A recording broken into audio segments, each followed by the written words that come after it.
Aanant here. Since the dawn of time, ancient sages have always known that there is more to the world than what meets the eye.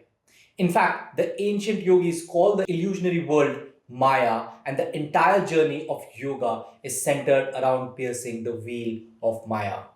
Even the Bible, there's a saying, so we fix our eyes not on what is seen, but what is unseen. Since what is seen is temporary, but what is unseen is eternal. What causes our individual layer of reality to appear one way or another? Are we really in control of our destinies? Now, the most surface level, it appears that actions that we take influences our lives. For example, if you want to get into shape, you simply take action of working out, eating healthy, amongst other things. And soon you'll get into shape, right? So we can deduce that actions equal results. Well, if that is the case, why do so many people struggle to be healthy and fit, to work out consistently and eat healthy, even they know what to do? Clearly, there is something unseen that is influencing their actions. So, what is unseen? I encourage you to investigate and to find out what happens prior to taking action that prevents you from taking the action. That you know you need to take the right action at the moment, but when you wake up and you've made that decision to go to the gym, something happens that prevents you from going into the gym. Call this thing that happens doubt or self-sabotage, but clearly there is a thought that arises that says, what's the point? Or it's just too hard, or there's not just enough reward in the effort that I'm going to put in. Now, this thought influences the action that you take, which in turn influences the reality you experience, in which you've made no progress on your health and you stay the same. So we can say that thought equals actions equals reality, right? Hold on. What influences the thought that arose? Why did that thought come up in the first place? This is where it gets interesting, because once you understand this, reality will never be the same again. So pay close attention. The thought that we think arises due to the beliefs that we hold to be true. The beliefs are formed by the unity of thought and feeling. For example, can you recall a very distant past memory? Maybe you can think of exactly what happened, but you can remember how that event made you feel. Typically, the memories we store are the ones that are very, very intense feeling tied to them. Like getting bullied as a child, or feeling intense anger, curiosity, or even joy. See, these are the languages of the heart, and we store these feelings within our body. Our body is also our subconscious mind. So we store these feelings in our body. Now, these feelings combined with a thought create a unique flavor within our psyche. If you've been used to thinking of yourself as overweight or fat and find yourself out of shape, you're likely to have felt the same associated feelings of unworthiness or even shame. The combination of thought being fat and feeling of unworthiness together creates a belief of being a fat. You see how this works? So now I truly believe that I am fat. So therefore there is no point exercising because I will never lose weight. I will always hold on to the fat no matter what. Now you can see that the belief leads to thought arising, which then leads to action, and then you take, which in turn creates the reality experience. Now, does this make sense so far? Because if this does, then it will blow your mind. Here's the code that will explain very next part very, very well. We question all our beliefs except the ones that we truly believe in, and those we never think to question. So, what influences beliefs? When a belief becomes so ingrained within a psyche from years of conditioning, feeling this way, we become accustomed to operating from them. This belief has become a deep conviction and identity. As such, questioning this identity will almost lead to ego death. If you've been overweight your whole life, this has likely become a deep identity and almost gives you comfort to feel overweight. Probably not what you think you wanted to hear, but it is the truth. You view yourself as overweight person, and that's just the way life has always been and always will be. It's like when you put on a new t-shirt, at first you can feel that you're wearing a t-shirt, but after a while, towards the end of the day, this t-shirt has become so comfortable. You're not even aware of it. It has just become a part of you. This identity that we form, we will never question because we are not even aware that we are operating from it. So we have the core, most operational layer of reality. Understand that identity leads to the beliefs that we hold to be true, which leads to the thoughts that we think, which in turn leads to the actions that we take, and finally, that leads to the reality that we are experiencing. Here's what's very curious throughout history. There have been very few who have been able to take a step back and detach from the unconsciously crafted identity to consciously choose a new one. Once they shifted their identity, their world was never the same again. This actually was very ancient roots in shamanic practices who are known to regularly shapeshift into different forms, like animals and inanimate objects. Now, shapeshifting requires a very advanced level of spiritual adaptness, so we won't concern ourselves with that in today's video. But once you learn how to shift your identity, you will notice how the beliefs you hold to be true change. Thus, the thoughts that you think change, therefore the actions that you take change. Finally, the reality that you experience or dramatically change people who are around you, you will no longer recognize you. Even your appearance will begin to change. Even your appearance will begin to change. Let me give you a deep dive about myself. For the past 14 years, my life has been quite a journey. It's all started with an investor backing out of my funding e-commerce company in 2011, leaving me and my partners drowning in a debt of over 6 crores. With over 100 employees relying on me, I felt lost and hopeless. I had borrowed money from everyone I knew, struggling to even cover my basic expenses, let alone keeping the business afloat. In the midst of crisis, I began a deep inner search, trying to figure out where I went wrong. What did I do wrong? I realized that my own negative thoughts and beliefs were holding me back. I was afraid of success and believed making money had to be a difficult task. It was then my wife encouraged me to try something new using my scale skills. So I approached a major property developer in Delhi NCR, and despite the initial reluctance, I decided to take on the challenge of selling high value commercial properties. Over the next 8 years, by 2020, individually I sold over 200 crores worth of real estate in India and over 90 million dirhams of real estate in Dubai, earning a significant commission. The key to this success wasn't just knowing what I wanted, but also changing my beliefs and my self-image. I adopted a identity of a top real estate agent and transformed my mindset, visualization, and self-talk. It's incredible how powerful it can be to shift your identity and live from your desired manifestations.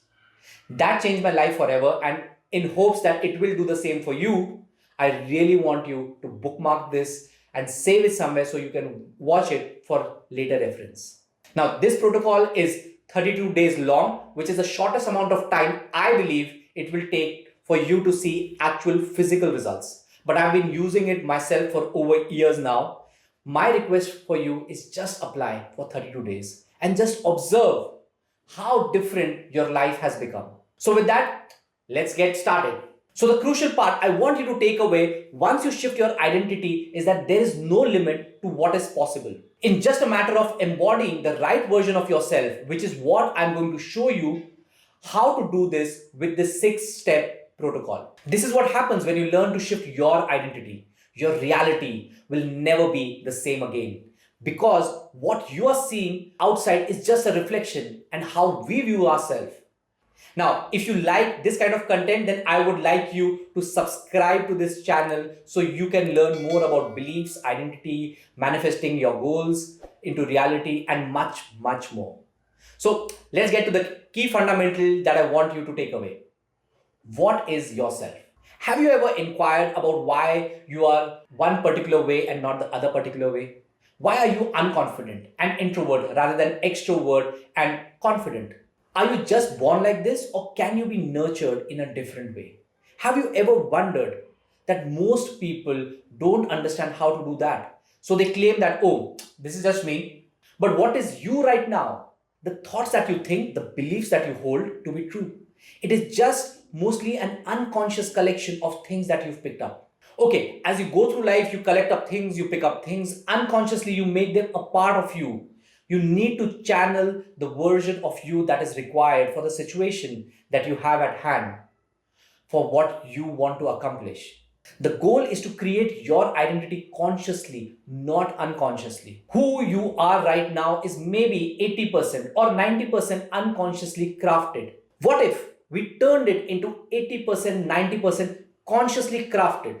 Then you would be experiencing the life that you want. But remember, there is identity, then beliefs, then thoughts, then action, and then reality. So the very first step to creating an identity is to go beyond identity. Only nothing can create something. You can't be filled up, can't be full. So if you try to create from a place where you've already collected some ideas, you're going to struggle to change track. Okay? So you need to first within become an empty before you can assume form. Where a droplet that's separated from the ocean believes that we are just a droplet rather than seeing ourselves as an ocean. The only way to do that is to tap into what's known as awareness. So have you ever wondered who assumes this identity? If I view myself as Aanant, who's a psychic and helps clients one-on-one to get significant transformation and does all the things in his life, enjoy motivating others and has a family and enjoys spending time with his family, beyond all of this, who am I?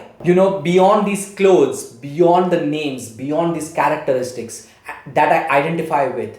What is that? Have you ever wondered when you were a kid, that observation, that witnessing that you witnessed your body when you were just 10 years old?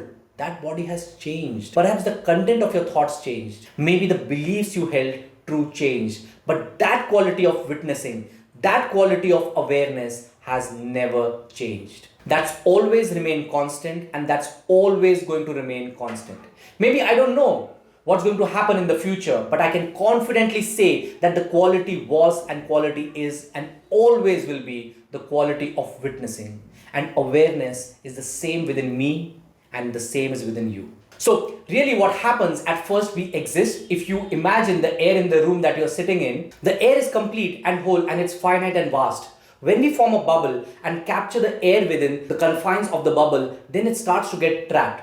And within the boundaries of that bubble, this is essentially what the identity is. When we form identity, we capture awareness and we call it form. This is who I am and this is who I am not. So we become full of boundaries, and boundaries are necessary to function in this material realm. The one question that you have to ask yourself to go beyond identity, to first become a formless awareness. I learned this from Sri Nisargadatta Maharaj, reading his book, I Am, that he simply asked to inquire on the question, who am I? So if you ask yourself this question, who am I, instead of trying to answer with the characteristics, so we have to look at all of these things that we identify with and ask, who am I?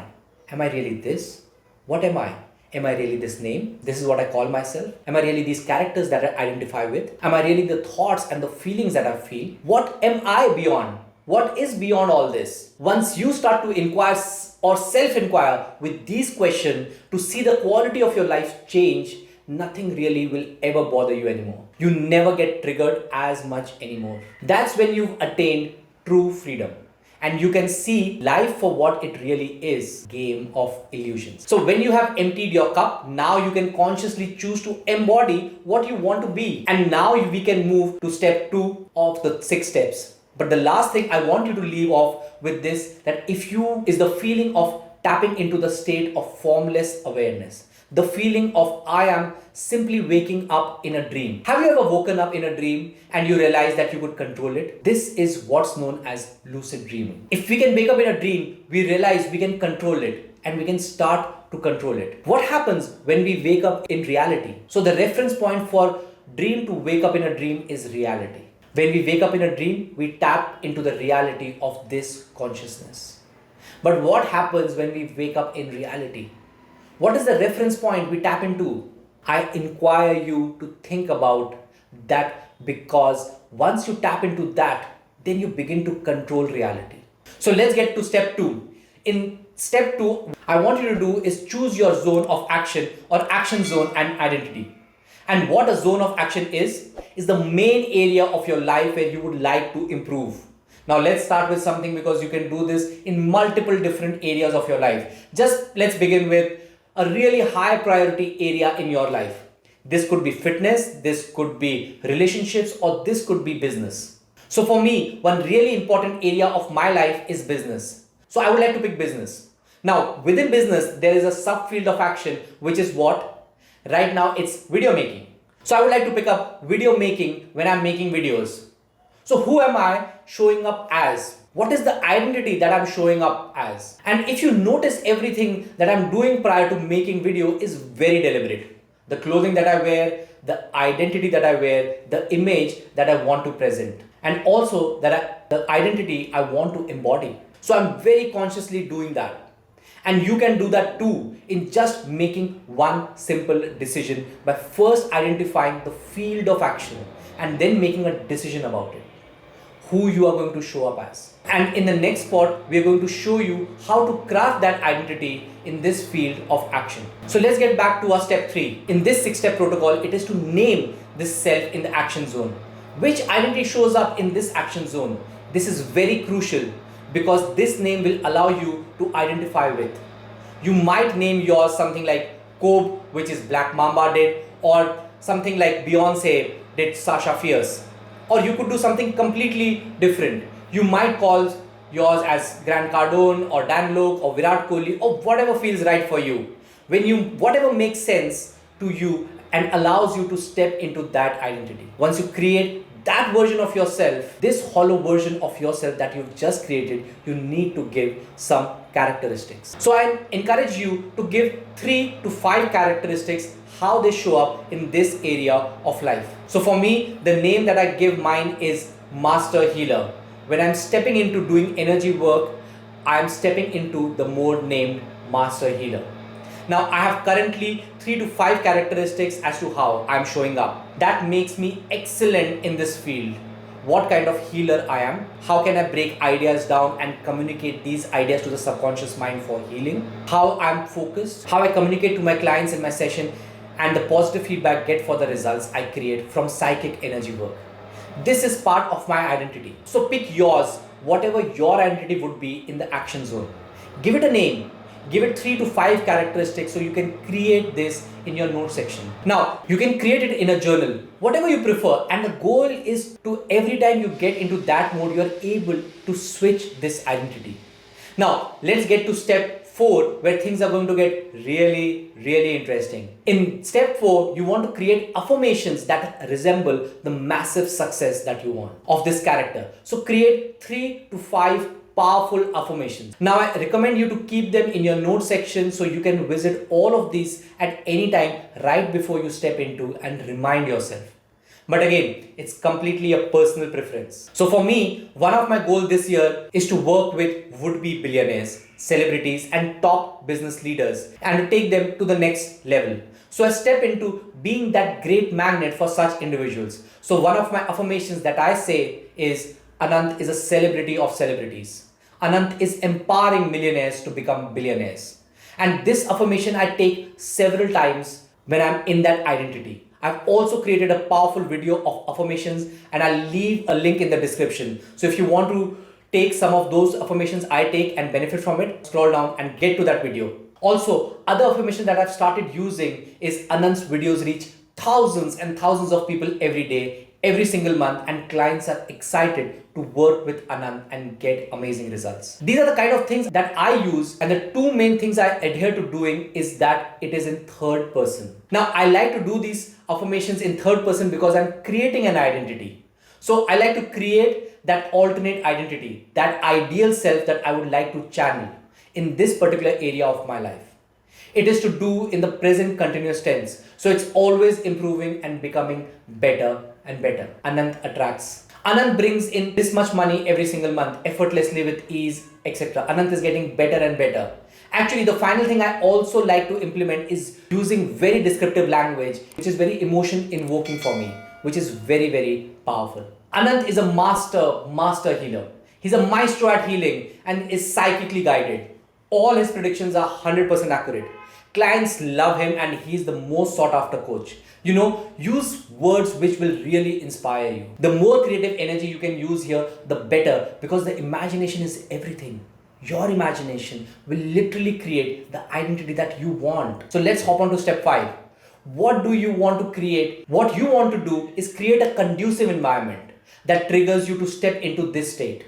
It could be accessories that you wear, cologne that you wear, watches that you wear, or glasses that you wear. Kind of Clark Kent, like Superman. Superman puts on glasses and he becomes Clark Kent. Channels the identity of Clark Kent. He can step into that character. So what will allow you to step into this character? I want you to think a couple of props that you might have. You can do other things as well which can trigger you to get into this state, because this is the key here. Once you understand this, then you are really choosing the identity by design. I can't stress to you how powerful this concept really is, because most people are always trying to change themselves. Stop trying to do that. Why don't you just create a new version of yourself and step into it? Just drop the baggage altogether instead of trying to change it. So from this moment forward, I want you to stop trying to change something. Stop trying to change what is. Because when you are trying to change what is, it immediately implies force and resistance. You're fighting against something. Why not instead choose this new reality to go into from that next moment? Because the present is something that is continuously becoming the past. What is present has already become past. It's better to choose a new reality, choose a new identity, choose a new version of yourself to step into and just drop the baggage altogether. You could have paintings, you could have statues. People also surround themselves with pictures of divine masters and angels. And I believe if you use them, they'll be very, very effective for you too if you believe in them. So creating your environment in a particular way that gets you into the state, wearing accessories that signals you to do that you are this version of yourself that you've just named in step 3.